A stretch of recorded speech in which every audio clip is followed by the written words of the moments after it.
we'll see how it goes. Hold on, let me get back on here. Get the camera back on. All right.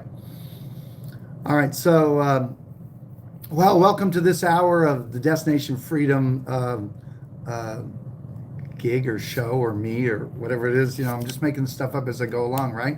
So anyway, all this social media stuff is kind of fun. So I have to say, because this is what everybody says on these platforms, is like and subscribe it. Listen, like and subscribe even if you don't like it. Okay, so just like it if that works out for you. But anyway, so I'm glad that you're on, and this will be out there, and hopefully it'll be useful for you. We were just finishing up the last hour.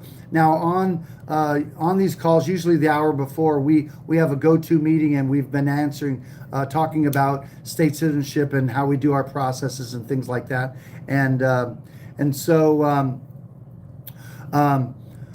We just, I was just finishing up a question.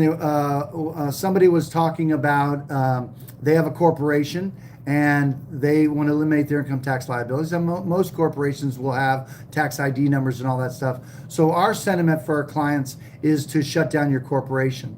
Now, for some people that set up corporations and all the things that are involved with that, that's scary, and in the sense because it's different, and there's people that are involved. There's sometimes employees, could be a few or whatever, and then you have accountants, and if you told your accountant, hey, I'm eliminating my income tax liability, the accountant would feel uncomfortable, and you have to deal with the accountant's feelings. And I've talked to accountants before, and they're just people, and and one of the things that I ask them is, now, let me say this, many accountants are what they call enrolled agents. And all that means is that they have certified training from IRS. So IRS tells them how to traditionally do taxes and all that stuff. And then the IRS gives them a thumbs up. You know how to do this stuff for people that are in the United States. So the idea is that when I ask an accountant, have you ever read the tax code? Most have never. I mean, it's great if you can get a tax attorney that actually looks up the tax code, but by me saying has a tax attorney looked up the tax code, that may or may not be true. But you got to remember, there's many Christians that have never looked up anything in the scripture, or even a minister that doesn't know how to navigate himself in the Bible as a standard. Typically Catholics don't use the Bible as that, and there's people that are, of course. And then how about a doctor that doesn't know a thing about how the body heals itself and doesn't need a drug or to cut out the offending organ? I've got 12 years of indoctrination in drug school. They're just become drug dealers. The fact that these people are professionals and they get paid a lot of money and that they're working every day doesn't mean they know shit about Shinola. So the idea is that if you haven't looked up the tax code for yourself, then you just don't know. You don't know what they mean when they say United States. So with respect to a corporation, and if you've ever looked up trade or business, in the tax code, you won't know that it's the functions of a public office or that it's in the District of Columbia. And so when you see it, you say, oh, okay, I've set this up in error. And then consequently you say, like, well, I'm up for the task.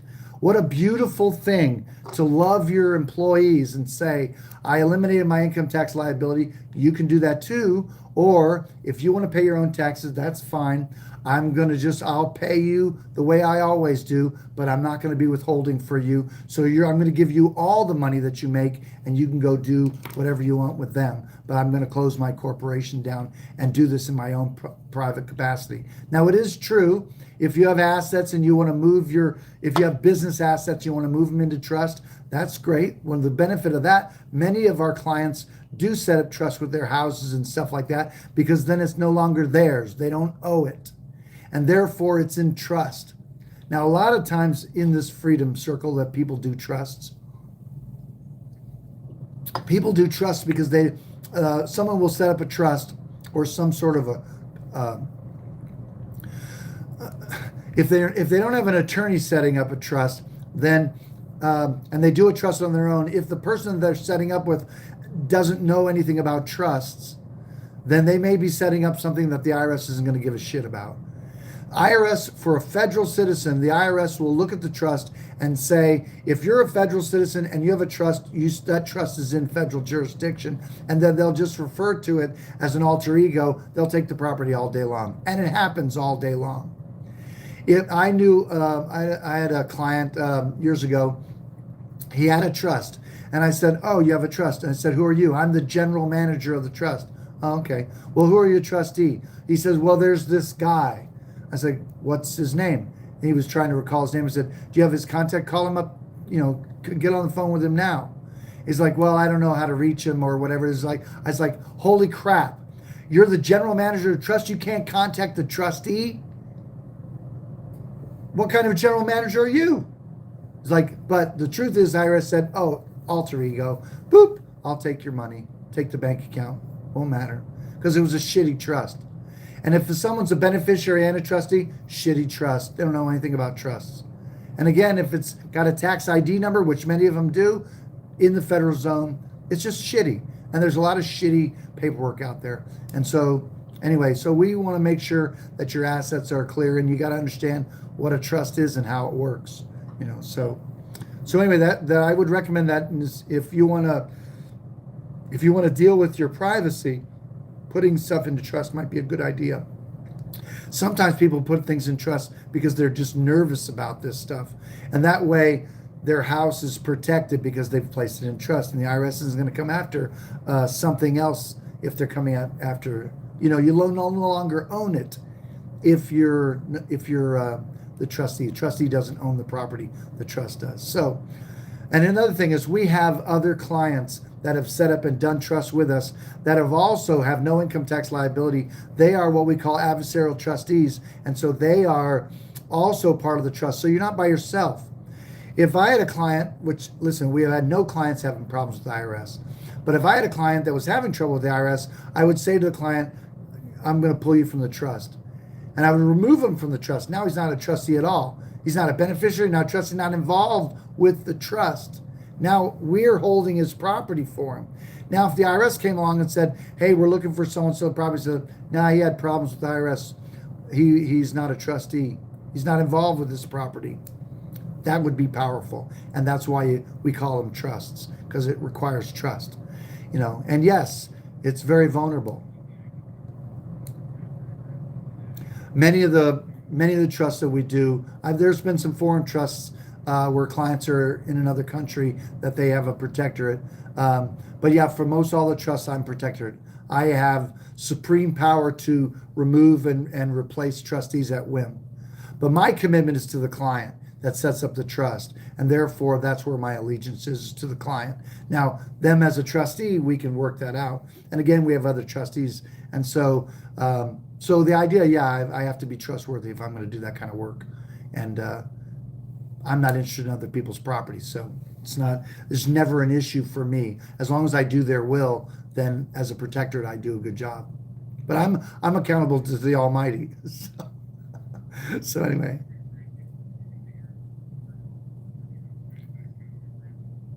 We have an agent in Norway. So our trusts have an address in Oslo, Norway.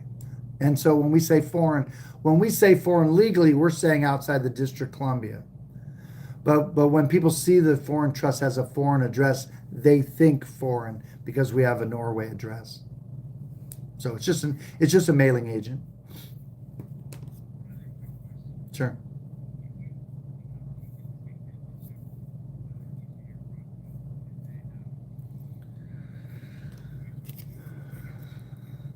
Mm-hmm.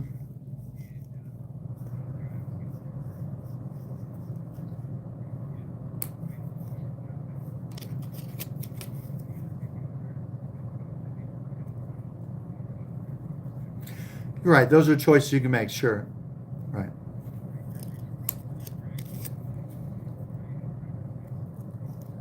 We do an alignment process, like on our website.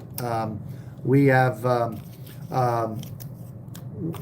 we have classes that support our clients that have done the passport process. So we have an alignment workshop that deals with driver's license. And because many of these things they ask, are you a U.S. citizen? And so we want to make sure that we usually will ask the state what definition of the term United States we're using. And most of that stuff is in the District of Columbia that asked that question because they're governing their citizens. And of course, we don't want to be at cross purposes with our passport paperwork, so we would do that. Now in New Hampshire, I already have a driver's license. I already have proper paperwork with my driver's license in New Hampshire. So one of the nice things now, I don't have to go into a store and fill out forms. I literally go in and into the Fish and Games website, and I put the driver's license information.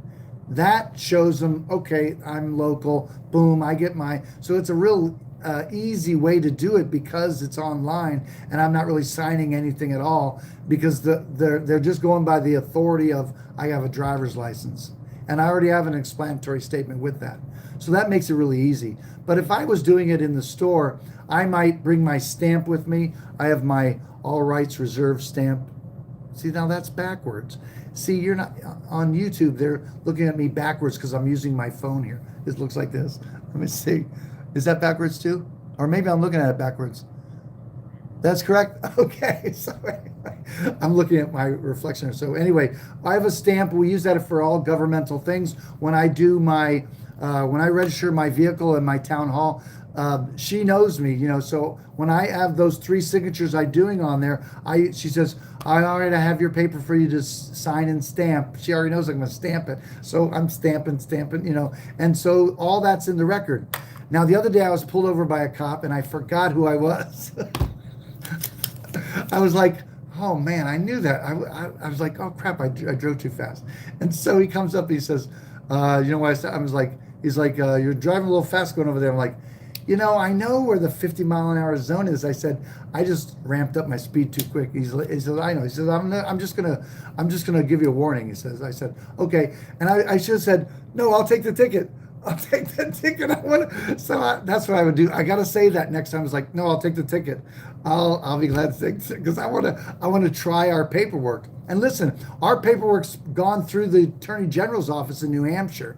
So they sent out a memo to all the DMVs in New Hampshire to accept our paperwork. We did that work in New Hampshire. So anyway, so back to your question about, conflicting stuff. That's part of an alignment. And here's the beauty of it. It's nothing you want to avoid. Because the beauty of it is, like, let's say IRS comes along and says, hey, this is frivolous. The courts have already determined it's frivolous. Well, if you've ever read the court documents and why they say it's frivolous is because the one that's making this, stating that they're not a federal citizen or that they're a state citizen, do not provide information or evidence to support the claim. That's a fact out there. That's why we do the passport process and get certified documents to the passport file, is so that you can have evidence to support your claim. We saw in the Browns trial, we saw that the IRS used passport applications to prove that they're a federal citizen. We would use those same documents to prove we're not a 14th Amendment federal citizen with a tax liability. So that's why we do this, is so we can have an evidence. So imagine if you said, well, here's my passport stuff. Oh, here's the paperwork I submitted to the DMV. Oh, here's the one I did when I registered to vote. Here's the one I did with my hunting license. Here's all my paperwork. And you have this, preponderance of evidence that you're saying, I'm not the 14th Amendment citizen you think I am. I have never seen that kind of evidence showing up in court ever in the more than 30 years I've been doing this. Has been for next year will be 30 years, I guess. So anyway, it's just been that's why we do all this paperwork, is just so we have a lot of evidence. And so for the hunting thing, and look, I'm agree with you not wanting to license something that you may believe that you have a right to, okay? But let's talk about that, okay? The thing about it, would you not agree that the animals in your state are the commons? Who owns the animals? Now, you don't think they're the commons. They're part of the commons.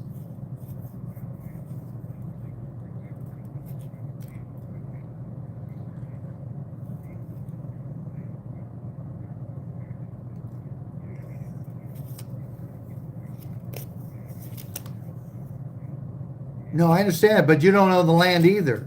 You're possessing the land, and those Now, if those animals were inside a fenced area and it was private and you own the animals, that would be one thing. But if those animals come and go from your property because it moves between properties, then the state looks at there's something that everybody benefits from. That's why I refer to them as the commons. And so everybody benefits. Now that has trouble because the state will manage that. And here's the thing, is that good or bad? Let me tell you, if you look at the history of Jonestown or whatever it was, that they had a commons and they recognized that the rich would come in and they would exploit the common things and people would take advantage and someone would eliminate all the hunting because they would just hunt it to death. That has happened when people when people don't govern themselves. And because when people don't govern themselves, governments are created. And so true, if people walked in love and just enjoyed this world that God has given us, that would be a beautiful world. But the truth is, the reason we have government is because there are evil people that don't think and act like you do. So therefore, the state manages it so that everybody can enjoy it. Now, I think it would be good to be an activist to make sure that the state isn't overreaching, because I'm thinking that the way New York or California and some of these other stupid communist states, they don't want people to hunt, or they don't want this kind of thing, and therefore they may be shitty. That's a breakdown. And then people are violating that capacity. So there's a balance there. And again, my anarchist friends think that there's no purpose for government. Listen, there absolutely is a purpose for government, and that is because people refuse to govern themselves. If we lived by love, then yeah, there'd be no need. But that's not the world we live in. People are screwed up, and they're lawless. They don't want to even govern themselves, and that's the world we live in. And therefore, there's government. So we might as well have government recognize what we have right to, and not interrupt it. And I believe you do have so I think you're functioning within your right. I'm sorry, I don't. So go ahead. Say again.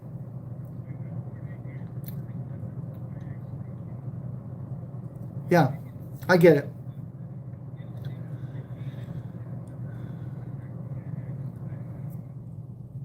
Yeah, sure.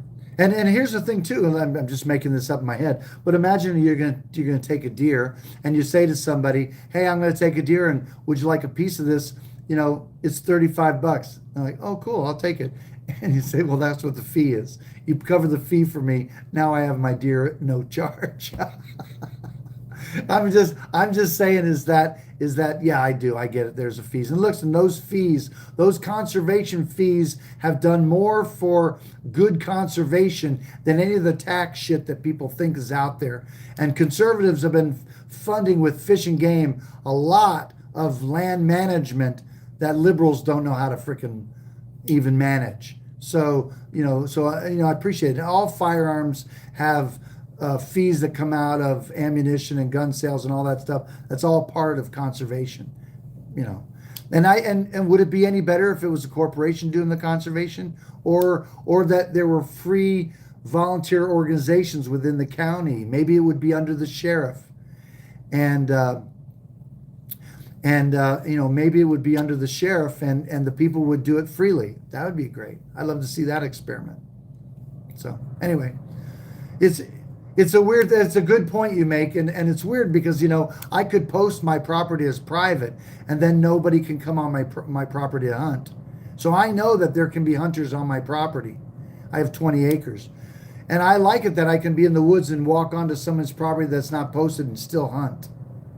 And if I stay away from, or if it's my neighbor or whatever it is, that's a beautiful thing I like about New Hampshire. Is all property's open. So. But anyway, so I digress. But I appreciate your question. Did I answer what you asked, or? Okay.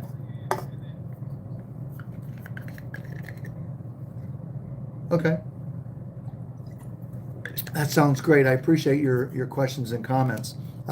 Look, man, it's 20 after. I haven't got into my subject matter. Thank you all for being on, and I just wanted to finish up that. We got into some questions, and we can do some Q&A later on if you like as well. But I wanted to talk about where Destination Freedom is going next year, and which is in a couple of weeks here. And last couple of years, I really worked hard at trying to get the website up so we have quite a bit of automation. And one of the unique selling propositions that we have, if you will, about the website or our work is that there's a lot of hands-on and personal interaction. There's a lot of data out there, and you usually can't get a hold of somebody. I take calls all the time. I want to do more of that, and do more consultation. But I've got to get away from the time that it takes me to do paperwork because of my schedule and some of the care for my wife and things like that. So I'm trying to free myself up. So I have my assistant Josh, who's been doing a great job of doing this with the passport process, the things we do, and he's going to do more of that. And he's also we're going to give him more administrative work to do. He's an awesome administrator, and so we're working that out. But we are interested in clients and people who've done these processes that if they want to come on and do this kind of work. The difficulty about having other people work for you, or at least for me in this situation, is that there's risk in what we do because power concedes nothing without a demand. It never did. It never will. So governments, when you interrupt flow of money for governments, it's not one of the things they like, and so that power is the thing. So that's the environment I'm in. And so I'm always concerned about not harming people, not harming my clients, and not harming, and certainly not the people that are serving us. And we certainly can't have federal citizens doing these processes, unplugging people. That would just be crazy. Okay, so anybody who's going to assist us in helping clients would certainly have to be a client. And of course, to be a client, you also would fill out a hold harmless agreement. That's all part of that. But so my interest and what God has put on my heart for a long time, and that is to do this work as in the church, in the churches, and to I'm just lowering that. So the thing about it is I want to be able to go into a church and deal with how the church handles its money. And it's not so much how they manage their money in their church. It's more about their relationships with the central government and what they have set up. Because it's my commitment, when I say the church, for me as a follower of Christ, that's my interest is in that organic church. And so when I say that, I'm not talking about a particular denomination or whatever it is. I don't really care about that.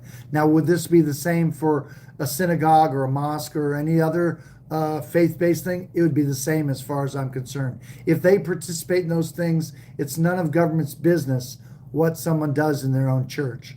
Okay, that should be that way. And listen, this ticks off atheists that they have these tax exemptions and all. And listen, that's been the bribe. And so they give up, the church gives up its First Amendment right to speak and all that. And so, that's part of it.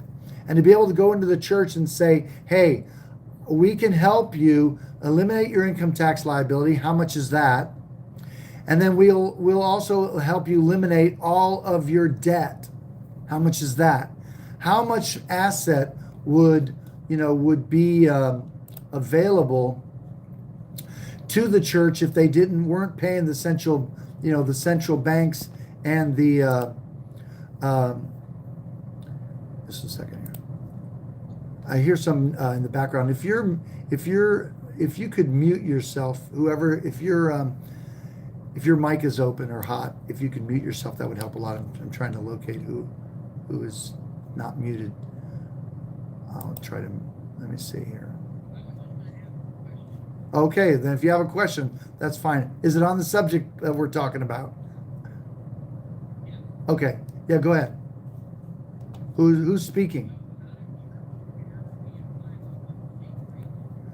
How do churches get out of it? Don't fill out their paperwork.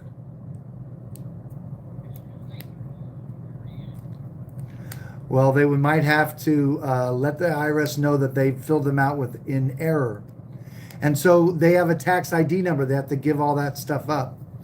What we recommend for some churches is probably to create a trust that the church would have, that they would vote their own trustees, and that they would have the people of the church would be beneficiaries in that capacity, and that and that the church would function in a trust that could be passed on. And if someone dies, that, all that stuff works out. You could have a pastor as a protectorate, if you will, something like that. That would be much easier than doing these 501c3s. It's just paperwork, that's all. The church can come out of that easily, just give notice and be done. But it's not practiced, and so therefore the church, the pastor doesn't have income tax liability, and the church may or may not file, and they may file as that entity, but they still would have no filing requirement. They would come to the place to where it was all done. They may finish up a particular year of transition, be done, and their people, they're the ones that have the tax liability. Their people, and they all want to write off their taxes. But it's amazing that if I was going to tell people in their church and say, listen, how many here are only here for the tax write-off? Nobody would want to be honest enough to raise their hand and say, yeah, I'm only here for the tax write-off. And say, okay, so if we said this is no longer, you're not going to get any write-offs for the church because it's not going to be a 501c3, how many would leave? Well, I got to leave. I need to write off that. See, my money's going with the government. That's going to show up, and I want to be able to help and address that. I have to teach the record of Shadrach, Meshach, and Abednego.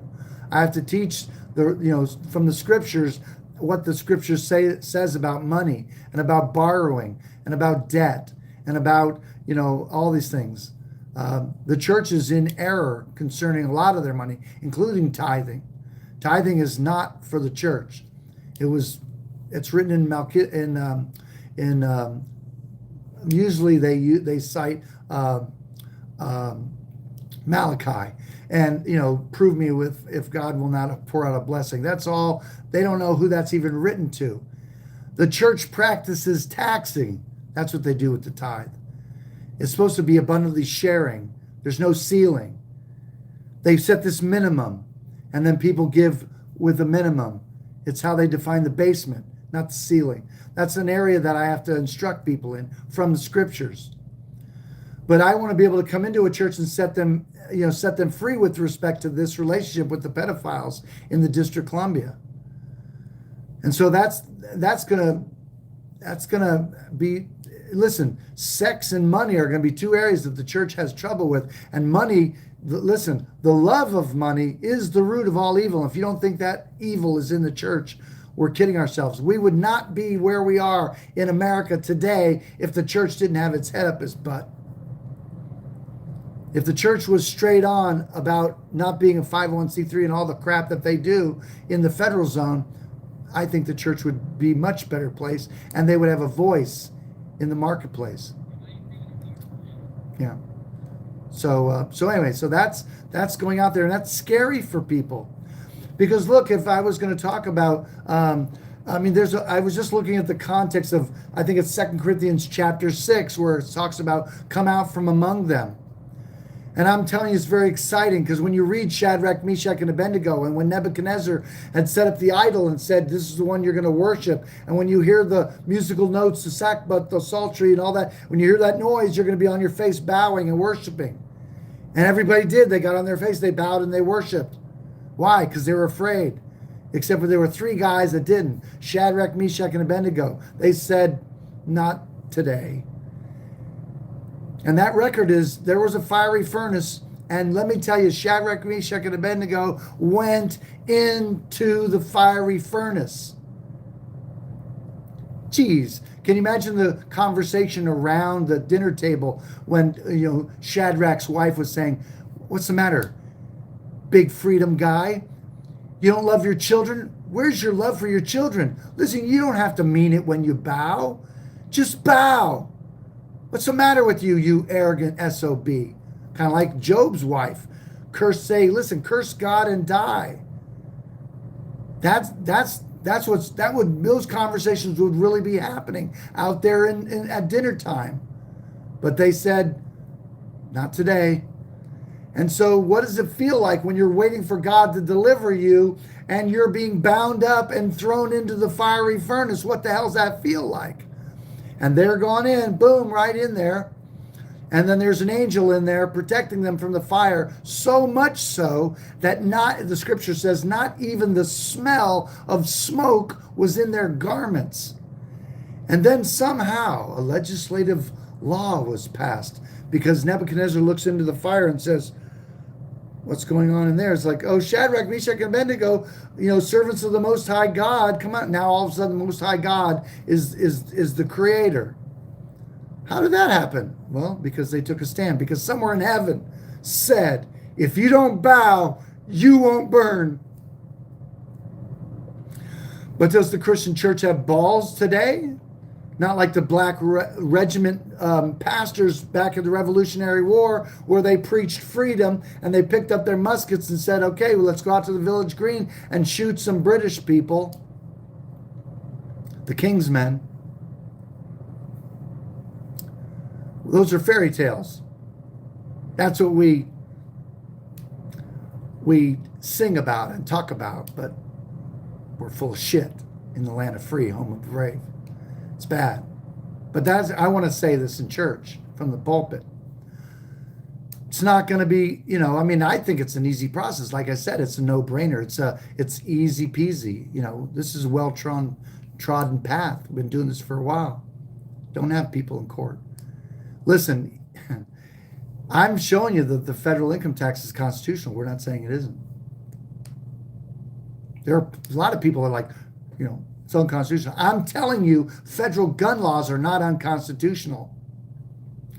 How's that possible? Federal gun laws? What about the Second Amendment? If you don't understand that federal gun laws are for federal citizens, and in the District of Columbia, you don't understand federal law. You don't understand federal jurisdiction. What about drug laws? This is for babies, okay? What does the 10th Amendment says? The 10th Amendment of the Constitution says the power not delegated to the United States, that's the federal government, by the Constitution is reserved to the states and the people. That's the 10th Amendment. So does the word drug show up in Article 1, Section 8? No. So are they governing drugs? Yep. Where? In the District of Columbia, federal citizens, resident aliens. How about federal gun laws?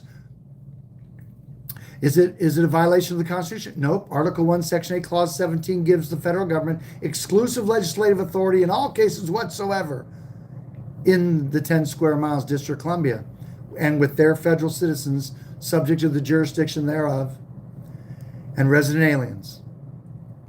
It's not at cross purpose with the Second Amendment. But these federal citizens are bothered that their rights are being violated. Well, come out from among them. Stop being a federal citizen. See? Make sense? This is about jurisdiction. And that's the beauty of it. If it ain't in Article 1, Section 8, it's not in their power to regulate. How about immigration? Is the federal government doing immigration? Sure it is. But where are they doing immigration?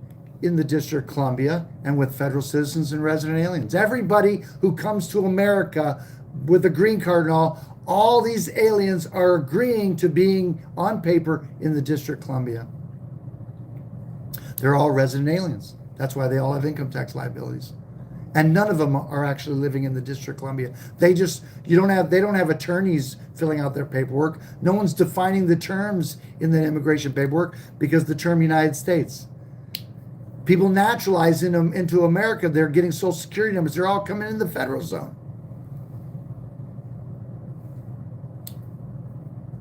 This is how tradition works. And Frederick Douglass says, what's he say? It's up on the shelf there. He says, power concedes nothing without a demand. It never did and it never will. Find out what people will submit to, and you'll have found the exact amount of injustice and wrong which will be imposed upon them. And these will continue until they're resisted with words or blows or with both. The limits of tyrants are prescribed by the endurance in those in whom they oppress. So you see, if you have a tradition, you can oppress people because they're just going to go along with it.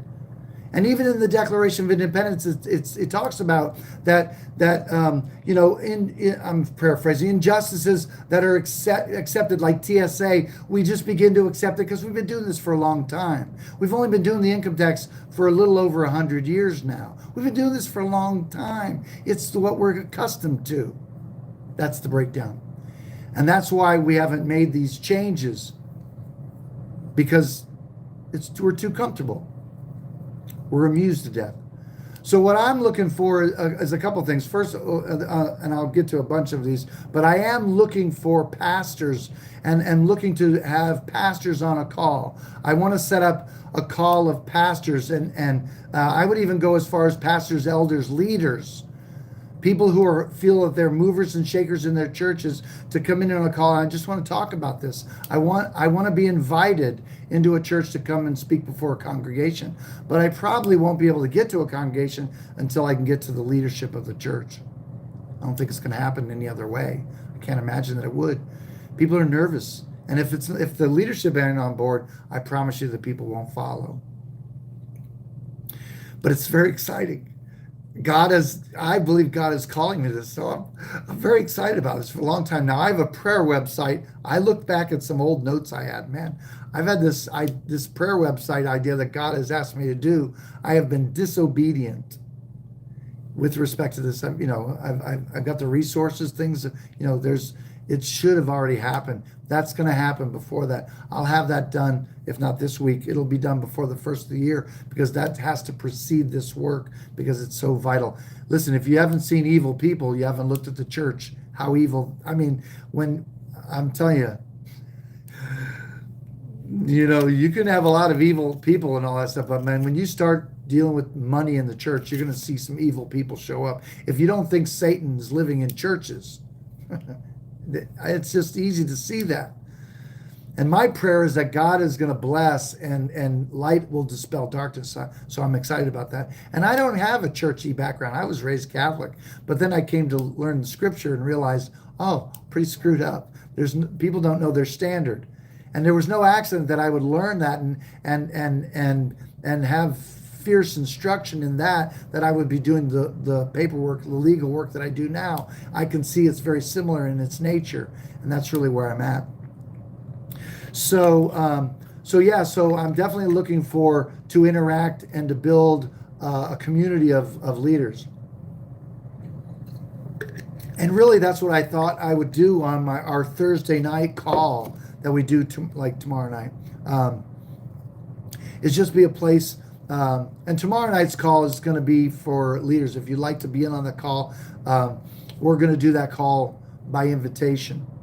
That way I know who's on the call. And I'm going to handle 2 Corinthians chapter 6, I think is what it is. The section about come out from among them, I think is very relevant to what we're doing. And so I'm going to handle some of that scripture on that call. That won't be broadcast on YouTube or anything like that. So if you want to be on that, you can reach out to us at statecitizen@destinationfreedom.org and say that you'd like to be on the, I guess I'll call it the Bible study call. We'll call it that. But anyway, that's coming up there. So I want to know that. Now, as far as our affiliates go, we do, not everybody wants to do an affiliate. Certainly not our clients. Sometimes clients just like to pass on information to their friends and all that. But we do want to make and give, some of the resources. We want to be able to give people financial benefit from helping us out. And also, what I don't think I have it on the website. I have to come up at this point, because of what we're moving into, we're going to probably come up with a donation page. Now, typically, I don't receive donations. And sometimes people, when they pay for our services, they want to call it a donation because they're still, they're behaving like a runaway slave. They're trying to hide, sneak, like as if I'm got to hide what I call it income. I can call it whatever the hell I want because I'm not a federal citizen or resident alien. But anyway, I get paid for the service I provide. And we have nothing that's corporate. So, but I'm going to do a donation for the work we're doing in the churches. I would I would use it for our expenses with respect to that. I wouldn't use it for anything else other than that. So that's something I'm going to make available. I think I do have that in my, I don't know where it is. I don't know if I have it in my contacts. But anyway, but yeah, we'll make that available so people can be a part of that. Let's see. I don't think I have, no. Okay, yeah, I don't have any, I don't take donations, so yeah, that's not something I have. So anyway, but anyway, we'll make that available, and if you want to donate in some capacity, we'll take cryptocurrency, we'll take gold, silver, Federal Reserve notes until they're gone, until that's gone, we'll do that. But yeah, any way you want to be a part of that. Now, if you're an affiliate and you come on as an affiliate, you can go to under our financial freedom tab, and there's a place in there. It's talking about Destination Freedom Affiliate Program. You'll see we're looking for you to give us a little information about you, and then you can see what our what we like to pay out for that. And I think we have it's like $25 if you invite somebody into the class, and I think it's like $100 if they do the full passport process. And I think there's other services that we have that it'll pay out. I think it's $100. But anyway, it's definitely, I don't know any affiliates that handle that kind of money for people that help us out, and so we're excited to be a part of that process. So anyway, that's coming up, and we're looking forward to that with respect to churches. So if you think your church and you'd like to see your church come out of the 501c3 thing, I'd be glad to talk with your pastor in person or on the phone. I'd rather not be on these kind of platforms. I would love. Yeah, I could see talking to pastors on this a little bit, but my intention is to come and fly to be at the church and be with people in person. That's the way I'd rather not do this electronically. I really want to meet people and be there present.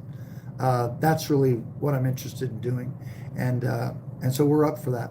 So eliminating their debt and eliminating their income tax liability. What's that worth to church? And we intend in the churches. Now, I believe that some people in the church might not go along. There may be some people in the church that are like, yeah, I'm up for that. Those people can become clients just on their own. They can pay for that way. But if a church will do it holistically, then we will do that work by donation and let the people give from the blessing.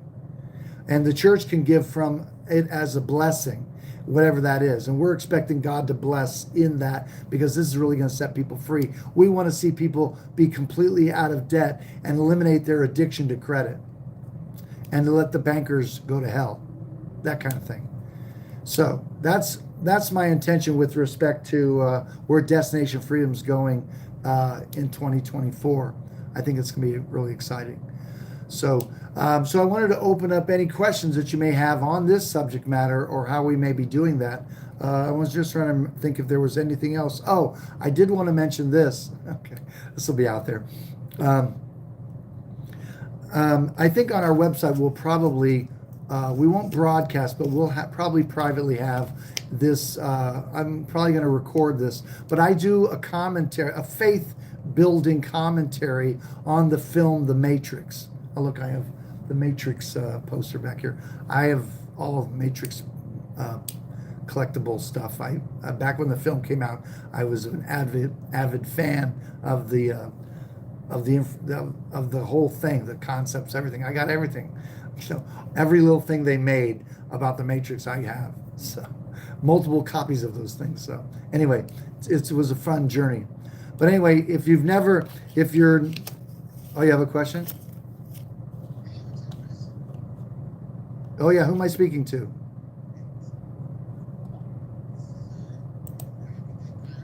Oh, I know who I'm talking to. Yeah, that's good. Good to see you, Crum. How are you doing? I'm great. Did you have something you want to say? Please do.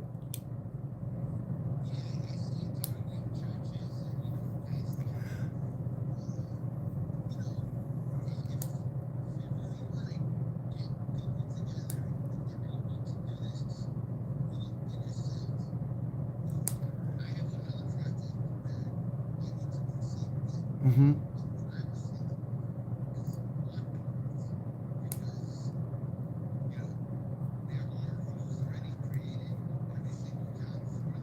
Really? That's cool. Cool.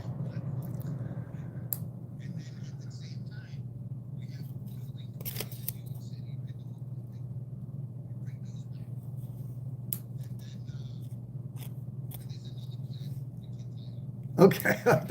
No, I like that.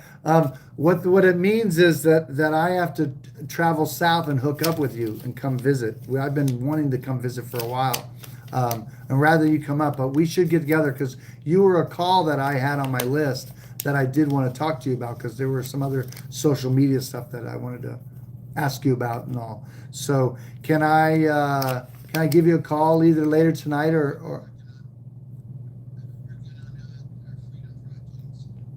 oh. Oh, hang on yeah, hang on 1 second. I just, what the problem is that I think everybody on the go-to meeting can hear you talk, but see on YouTube, they can't hear you. So I'm at a disadvantage for that, about dealing with that. So if you were saying something, I could repeat it back, but so I have about 15 minutes or less that I want to do on this on YouTube, and then I'll close this out. So let me come back to. I want to get you back on so I can finish it with our go-to meeting after I let go YouTube. Would that be okay? Are you there still? Is that okay with you? Does that work for you? I can hear you now. Yes. Does that work okay for you? All right. All right. So we'll talk in just a second. But I wanted to see if there was any other questions, any short questions about what we're going to do at this point. Um, I'll take them here. I'm just going to see. Oh, let me just finish this point about the matrix. So on I think I put this out in the email, and I don't recall it right now, but I think it's on a Thursday evening, which is our typical Bible call, whatever it is. I'm going to do a commentary on the Matrix. So what does that mean? You see, I recorded the film for myself on audio, so I've listened to the film, and it's pretty rich, without all of the visuals, without all the distractions. And look, the film is great in that capacity too. But how Morpheus helps Neo realize that he's the one is what is quite profound. And as a Christian, I'm always interested in the subject matter of how to increase my faith and how to believe. The things that make your life miraculous and powerful, and whether someone believes in law of attraction or believing out of the scriptures in that capacity, it doesn't matter. When you're connected to the divine or you're connected to the Almighty, your life is pretty magical. I want to invite people into that because it's definitely a faith-based thing, and you can realize this stuff a powerful life